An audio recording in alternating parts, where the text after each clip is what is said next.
Welcome to the Story Learning Podcast, regular doses of language learning tips and motivation to help you become fluent in any language. With me, Olly Richards. For language programs, books, free resources, and much more, visit StoryLearning.com. Good morning, everybody. Welcome back to the I Will Teach You a Language podcast. Now, we are 15 episodes on from episode 200, when me, Chris Broholm, and Kirsten Cable sat down for our little fireside chat that was done in the middle of the summer with a few glasses of alcoholic beverages in hand.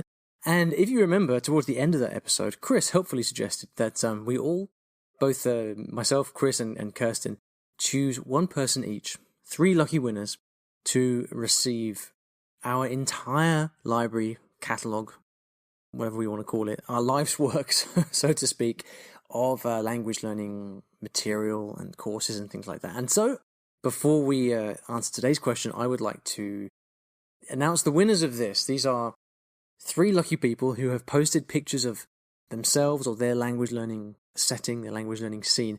And it was a very difficult decision because everyone is, obviously, all of you who listen to the podcast are all fantastic and you all are passionate, dedicated language learners. So it was very, very difficult to choose. But nevertheless, we chose one person each. And if this is you, if you're listening to this, which hopefully you are, then get in touch, drop us an email. You can email me is the best thing to do, Olly at iwillteachyoualanguage.com. Let me know that it's you, and I'll just do a quick verification, and then you will be sent absolutely everything, which will keep you busy for a very, very long time indeed. All of our courses, books, stuff like that. It's a wonderful prize. So the 3 winners are, first of all, Louise. Congratulations, Louise. Louise has decided not to take a photo of her bookshelf, but posted an image of her walking in the countryside where she goes to listen to podcasts in the language that she's learning, which is fantastic. So congratulations, Louise. Next, number 2, we have Anna. Anna, you posted a picture of yourself in Japan with a group of volunteer Japanese teachers, which is fantastic. It's something I used to do as well when I was living in Kiyose on the Seibu Ikebukuro-sen in western Tokyo. So congratulations to you as well. You win access to everything that myself, Chris, and Kirsten create. So send us an email. And then lastly, number 3, Luis.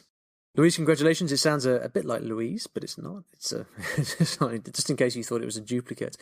Luis has sent in a picture of a fantastic multicolored mind map about his journey learning German, and also a very, very long, inspiring comment as well. So congratulations to the 3 of you, Louise, and Anna. Please send me an email to Olly at iwillteachyoualanguage.com, and we will get you access to everything that you have won. Congratulations again, and best of luck to all of you, the 3 of you, but everyone else as well, in achieving your dreams and your goals with language learning. It's a great pleasure for me to be able to speak to you and to play some kind of part in that. So I'm just grateful for you, for your support, and happy to be able to give back in a small way. And I'm sure Kirsten and Chris will echo those sentiments. So congratulations to the 3 of you.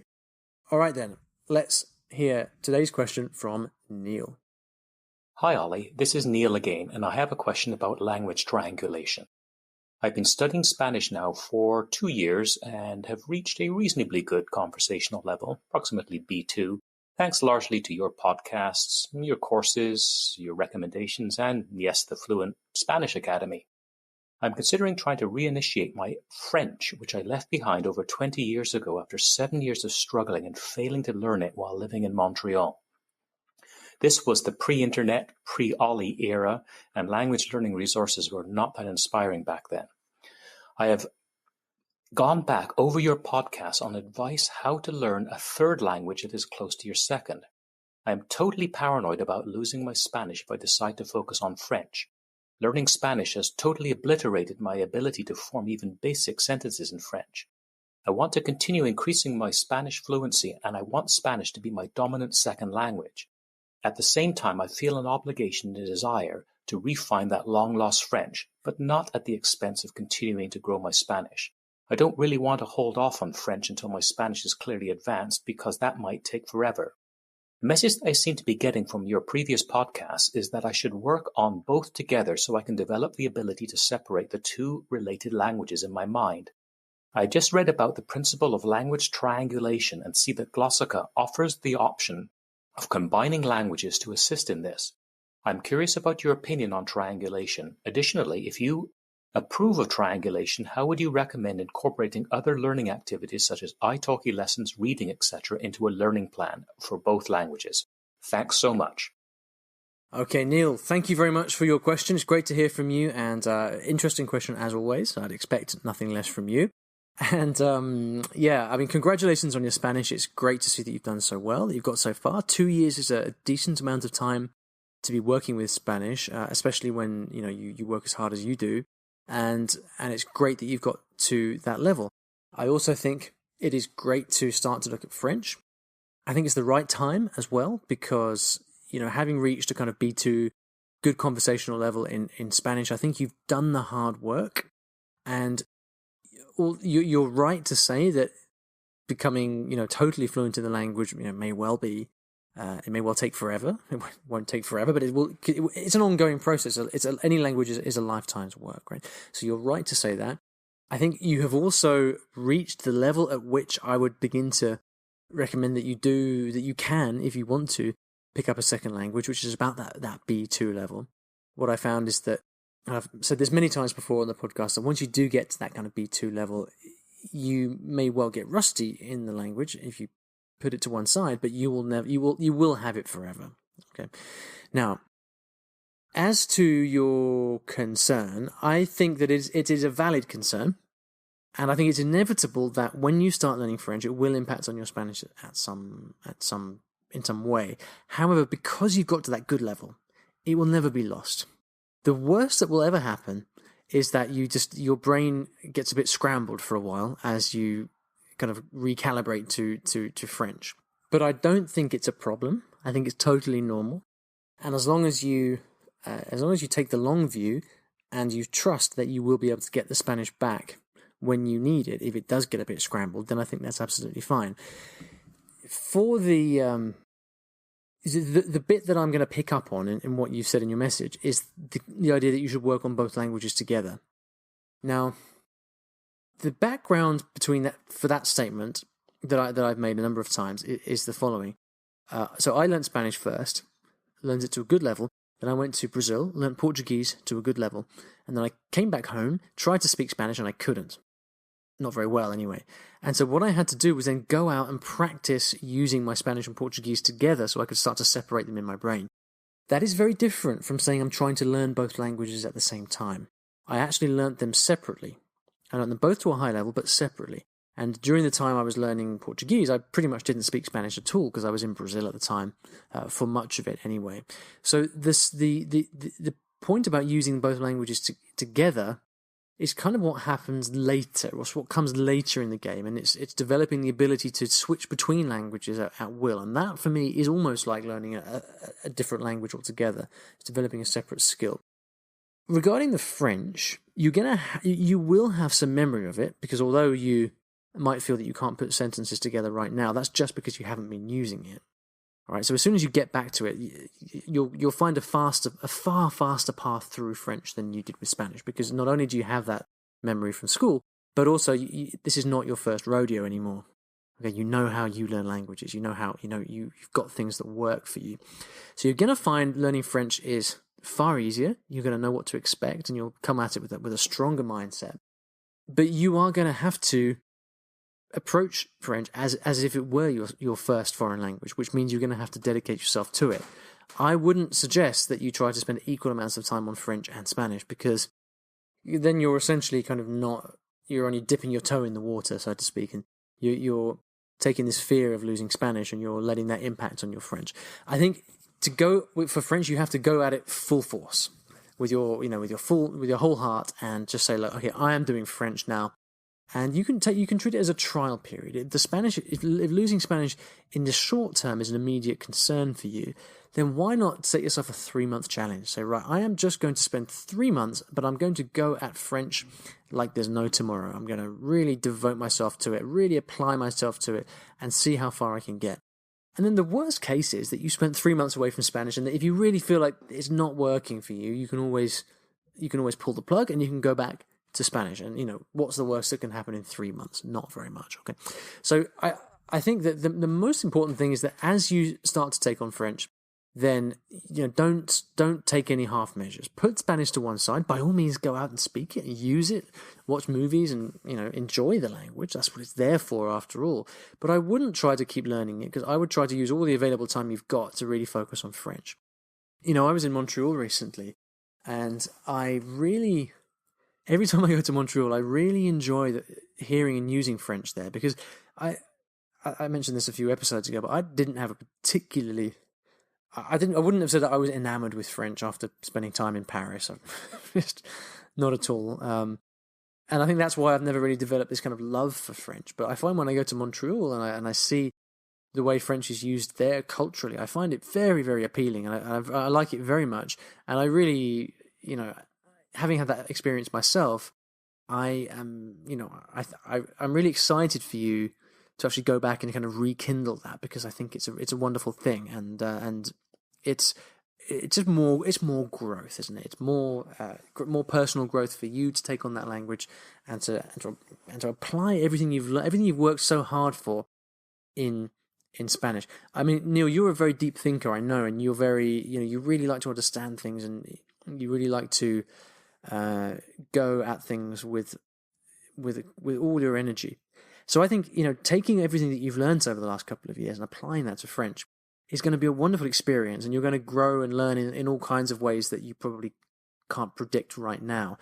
That's the only kind of predictable thing for me learning a new language, is that it's very unpredictable, and you don't know what you're going to learn. So I think it's great. Now, in terms of triangulation, I've not heard this term before, and I know that people use the term laddering. That's what we covered. We talked about laddering in episode 106. Richard Simcott talks about bridging, so using one language to bridge to another. We discussed that in episode 14 of the podcast, right near the beginning. The basic point, though, is that you are using one language to learn another. So this is the second part of your question. It's like, well, once you have decided to learn French and you're going to go at it with a full force, so to speak, should you use Spanish to learn French? Now, I've got to say, I've tried this in the past, and I just find that it slows down things a little bit too much. I think that here's what I would say in a nutshell. If you pick up a book on learning French, and the book's in Spanish, for example, you're using Spanish to learn French, and you find that you can go through the material and access the material in just as effective a way as if it were in English. In other words, the fact that you're using Spanish is not slowing you down at all in your learning and not complicating matters too much, then I'd say go for it. Personally, I've found that when I've tried to do this before, I just get a bit frustrated, because what I really want to do is learn the new language. And I'm kind of happy to put the other language to one side for a while. But I'm kind of reluctant to talk too much about that, because all I know is that it hasn't worked very well for me. I prefer I'm a big fan of using your mother tongue for language learning. I think that is totally valid, and there's all kinds of benefits to doing that. So I think you would, if you're going to do that, if you want to explore that, Neil, then try a few different mediums to try to reach your own conclusion. So get a book. You can get like Assamil French in Spanish, for example. You could also go for Glossica, although I wouldn't use Glossica as a beginning source for French. I think it's much more important. It's important to use more holistic stuff. So I'd get a good textbook, and I would just spend, what we always talk about here, spend lots of time listening and reading. You'll find, Neil, I think, especially in your case, that your existing knowledge of French, albeit from some time ago, combined with your knowledge of Spanish, is going to make it. You're going to be able to notice and learn so much fairly easily, providing you just expose yourself to the whole language. So you might even find that if you pick up my short story book, French Short Stories for Beginners, which is available on Amazon, you might find that just sitting down and reading that is all. You might find that it's almost possible for you to just access that already because it's at an accessible level. So you could try that. That's not in Spanish though. I guess that's completely in French. But you might also be able to find if you search for learning French in Spanish. So actually go to Google and search in Spanish "Cómo aprender el francés." Then you might find Spanish blogs about learning French. I don't know. I think really the only way you can do this is to actually search for a few different resources in different mediums and just see what sits with you. And I think it's vital that you find something that sits well with you. Whatever you do, don't just kind of force yourself through it because you're worried about forgetting Spanish. If I'm able, or if you'd allow me to give you permission to set the Spanish to one side whilst you learn French, if that would help, then by all means go for it. Friends of mine who do or who have learnt languages through other languages typically tell me that the main benefit of doing so is not necessarily to keep up the other language, but it's to streamline the process of learning the grammar because it's already understood. So, for example, many people learn Cantonese using Mandarin Chinese texts. And of course, you can only do that if you read Chinese already. But the huge benefit of doing that is that the languages are almost the same. Certainly, kind of, grammatically and semantically, they're very, very similar. So, using a Chinese textbook, a Chinese textbook is not going to explain. There's all going to be all kinds of things that the Chinese textbook doesn't explain about Cantonese because it doesn't need to, because it's the same in Chinese, right? Whereas if you have an English textbook, it has to explain all this stuff that is unfamiliar to the English ear or to the English eye or the English brain, I guess. All right, so I think typically that's the main benefit of learning another language through another. Now, in the case of French, the grammatical concepts don't differ widely between English, Spanish, and French. I mean, there are some differences. But those differences the differences between English and Spanish and French are as nuanced between English and Spanish as they are between Spanish and French. So I don't think there's any big benefit to learning French through Spanish. Certainly not in the same way that it would be to learn Cantonese through Chinese, for example, or to learn Polish through Russian or something like that. So the last part of your question, Neil, was asking for recommendations for organising your learning in order to take on French and Spanish at the same time. But as you've probably gathered by now, I don't recommend you do that. I think I would prefer to give you full permission to set aside Spanish for a period of time in order to focus on your French, because I think that's how you're going to get far more enjoyment and results out of the process as well. If you decide to learn French through Spanish, then by all means do that.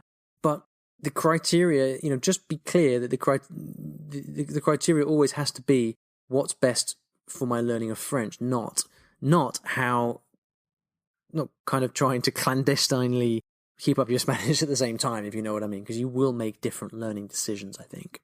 On the whole, until you're at the point where you just kind of enjoy the intrinsic challenge of using one language to learn another, and you're just kind of becoming this kind of technical linguist, which many people out there are, and they enjoy that. I think on the whole, it is far better to simply stick to one thing, go at things simply, don't muddy the waters, but just try your hardest in the most straightforward possible way.